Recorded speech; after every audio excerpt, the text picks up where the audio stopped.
जहां महंगाई के युद्ध में फंसी जनता को राहत दिलाने वाली दस्तक देनी जरूरी है।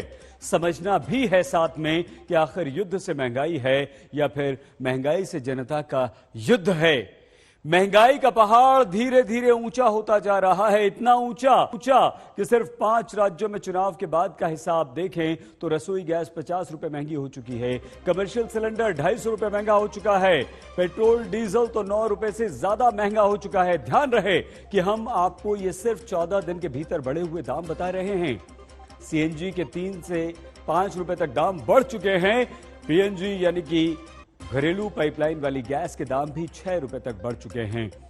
जेट फ्यूल में 2% की बढ़ोतरी हो चुकी है, दवाएं 10% की बढ़ोतरी शुरू कर चुकी हैं, टोल टैक्स 12% महंगा हो चुका है और इन सब के बीच सबसे महत्वपूर्ण है पेट्रोल और डीजल। पेट्रोल और डीजल जिसकी महंगाई से ही दूसरों की महंगाई का भी रिश्ता है और इसी रिश्तेदारी में क्या सरकारें महंगाई के प्रमुख कारण तेल पर लिए जाने वाले टैक्स को नकार कर सिर्फ और सिर्फ युद्ध को दोषी ठहरा रही है।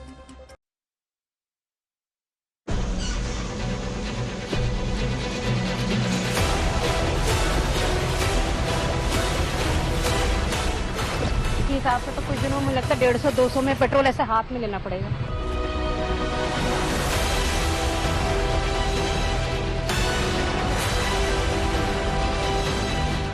तो उम्मीद थी कि चुनाव के बाद ये कम से कम 20-30 रुपए रेट बढ़ा देंगे।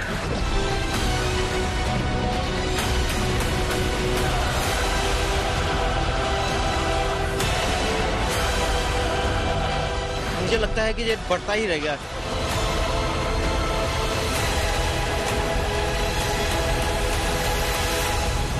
पेट्रोल डीजल के दामों में 15 दिन से प्रगति जारी है।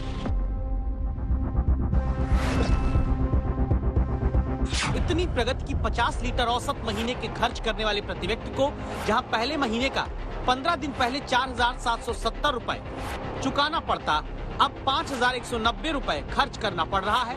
यानी 15 दिन के भीतर 420 रुपए ज्यादा का भार उसकी जेब पर आ चुका।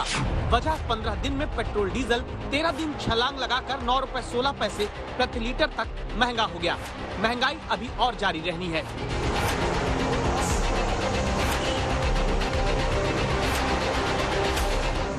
लोग को तो मार देगा यार, क्या बोलेगा। जो राज्य सरकार हो, सेंट्रल हो, कोई भी हो, किसी को देखने वाला कोई नहीं है। निजी जिंदगी में तो बहुत फर्क पड़ता है। इतनी महंगाई हो रही है, इसमें पेट्रोल डीजल के रेट इतना बढ़ा दिए हैं कि आम जनता को बहुत परेशानी हो रही है। पेट्रोल डीजल के रेट कम करना चाहिए। कितने का डलाया? 30 रुपए का। डीजल रुपए का डलाया क्यों? महंगा है बहुत ज्यादा। साइकिल खरीदना है हमें अगले महीने तक। जब तेल के दाम बढ़ते हैं परेशान जनता होती है। राजनीति अपने अपने हिसाब से चलती है। कैसे? जैसे कांग्रेस के पूर्व अध्यक्ष राहुल गांधी ने 31 मार्च को ट्वीट करके कहा कि अफगानिस्तान में 66 रुपए, पाकिस्तान में 62 रुपए, श्रीलंका में 72 रुपए, बांग्लादेश में 78 रुपए, भूटान में 86 रुपए, नेपाल में 97 रुपए का पेट्रोल मिल रहा है और भारत में 100 रुपए के पार है। ऐसे ट्वीट एक पक्ष करते हैं तो दूसरी तरफ से जवाब क्या आता है देखिए। बीजेपी नेता सीटी रवि का ट्वीट देखिए, जो लिखते हैं कि कांग्रेस शासित राजस्थान और महाराष्ट्र में पेट्रोल औसत 110 रुपए का है और बीजेपी शासित उत्तर प्रदेश और गुजरात में औसत पेट्रोल 100 रुपए का। नीचे बीजेपी नेता ने लिखा कि क्या राहुल गांधी अपने राज्य के खिलाफ ही प्रदर्शन कर रहे हैं। लेकिन कांग्रेस ये नहीं बताती कि तमाम पड़ोसी देशों में सस्ती दर पर कूटनीतिक नजरिए से भारत ही सस्ता ईंधन उन्हें मुहैया कराता है। न ही बीजेपी के नेता आपको ये बताएंगे कि तेल के दामों में टैक्स लेने में उन्हीं की पार्टी के शासन वाला मध्य प्रदेश समेत कई राज्य पीछे नहीं हैं।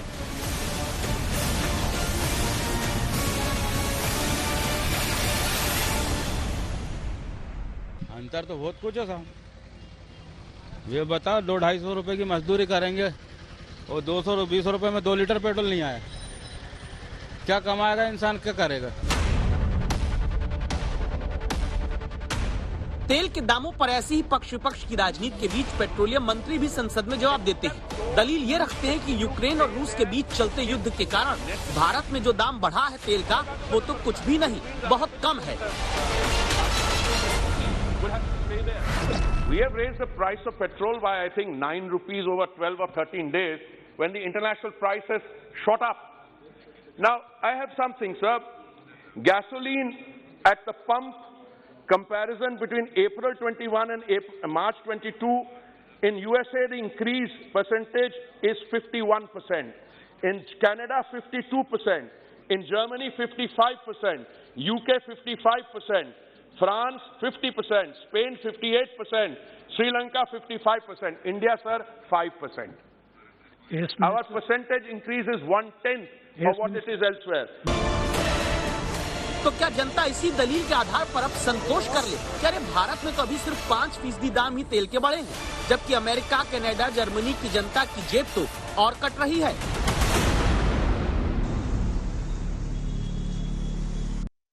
ये तो बता दिया गया कि दुनिया के तमाम देशों के मुकाबले हमारे देश भारत ने अभी सिर्फ 9 रुपए ही दाम बढ़ाए हैं, लेकिन अमेरिका से तुलना करते समय ये क्यों नहीं बताया जाता कि अमेरिका और भारत में प्रति व्यक्ति आय में भी 10 गुना का फर्क है। युद्ध के कारण दाम बढ़े हैं तो क्या टैक्स में छूट देकर राहत नहीं दी जा सकती, जबकि भारत के नक्शे पर ये देखिए, यहां पर अगर हम आपको दिखाएं तो हर 100 रुपए के पेट्रोल पर जम्मू कश्मीर में 45 से 90 पैसे प्रति लीटर सिर्फ केंद्र और राज्य सरकार टैक्स लेती हैं। 100 रुपए के पेट्रोल में पंजाब में 44 रुपए 60 पैसे का टैक्स लिया जाता है, राजस्थान में 50 रुपए 80 पैसे का टैक्स 100 रुपए के पेट्रोल भरने में जनता चुका चुकी है। मध्य प्रदेश में भी केंद्र की एक्साइज ड्यूटी 50 रुपए 60 पैसे का टैक्स जनता भर देती है अगर 100 रुपए का पेट्रोल डालना पड़ता है। उत्तर प्रदेश में यही टैक्स 100 रुपए के पेट्रोल में 45 रुपए 20 पैसे का आपको हमें पड़ता है। महाराष्ट्र में तो जनता को 52 रुपए से भी ज्यादा टैक्स पेट्रोल में काटना पड़ता है। आंध्र प्रदेश में 52 रुपए 40 पैसे का टैक्स जाता है तो तेलंगाना में यही 51 रुपए के बाल टैक्स हो जाता है। ओडिशा में 48 रुपए 90 पैसे का टैक्स आपका और हमारी जेब से कट जाता है।